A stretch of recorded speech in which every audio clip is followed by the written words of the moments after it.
رښتینې ژوند ته الله پاک لاره په خپله ښودلې ده. موږ څنګه کولی شو چې خوشحاله او ارام او پاک او منظم ژوند ولرو؟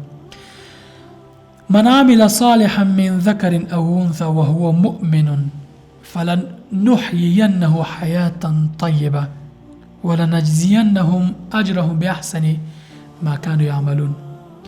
څوک چې نیک عملونه وکړي، نارینه وي او که ښځه وي، او مؤمن وي، مؤمنان وي، فلنحيينه حیاة طیبه، موږ به دوی ته ډېر سپېڅلی او پاک ژوند په دوی تیر کړو په دنیا کې.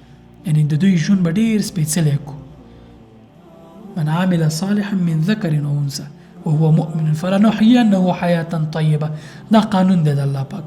څوک چې نیک عملونه کوي، نر وي او که ښځه، ایمان راوړي، الله تعالی باندې ایمان راوړی، په دین باندې اسلام یې قبول کړی، دوی دپاره به موږ ډېر پاک او خوشحاله او ارامه ژوند.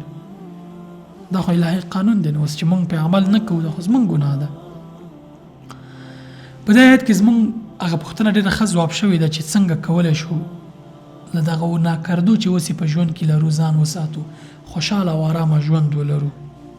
ځواب یې پخپله الله پاک ویلی چې من عمل صالحا من ذکر انثى. څوک چې نیک عملونه کوي، نو نیک عملونه د ژوند لپاره یو مهم شرط